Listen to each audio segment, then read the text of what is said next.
منى صالح رئيس مركز ومدينة السنطة النهاردة الأحد أول يوم في هذا الأسبوع، ومتى بدأ الشغل وأين نقف نحن الآن؟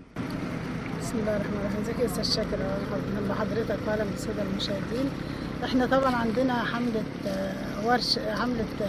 عمل على الطريق الجديد وورشه لنظافه الطريق الجديد.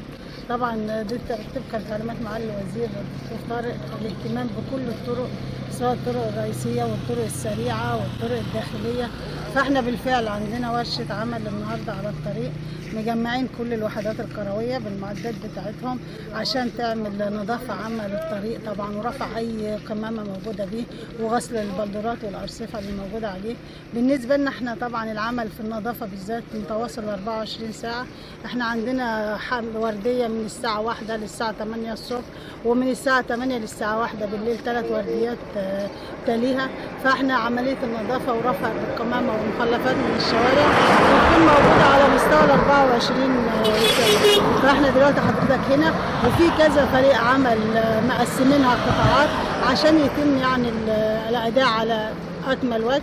وعندنا برضو كذا طبعا في الوحدات القرويه كل واحده عامله ورشه عمل، عامله صيانه اعمده، عامله الطرق الرئيسيه، اعاده الاناره مع ترشيد الاستهلاك. احنا بادئين طبعا الورديه بتاعت الصبح من الساعه 8 للساعه 2، بتاليها واحده من الساعه 2 للساعه 8، بتاليها واحده من الساعه 8 للساعه 1 بالليل.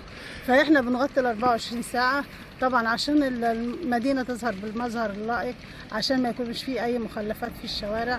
وبالفعل بيتم الانجاز وبيتم رفع اكثر من 55 طن من المدينه نفسها لوحدها يوميا، غير طبعا الوحدات القرويه.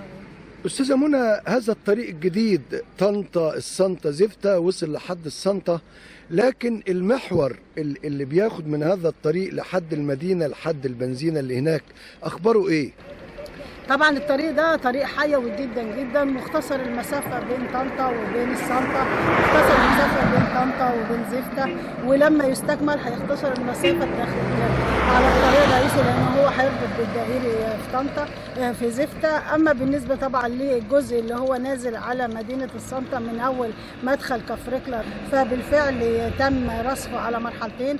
تم الانتهاء من المرحله الاولى من حوالي شهر ونص، وبدانا في المرحله الثانيه من امبارح بالليل احنا بنزلنا عليه رصف، وفي مرحله ثالثه هيتم استكمالها من بنك مصر لغايه الموقف، وبعد كده هنستكمل الطريق الرئيسي من الموقف، من بدايه الموقف لغايه حدودنا مع شبرا.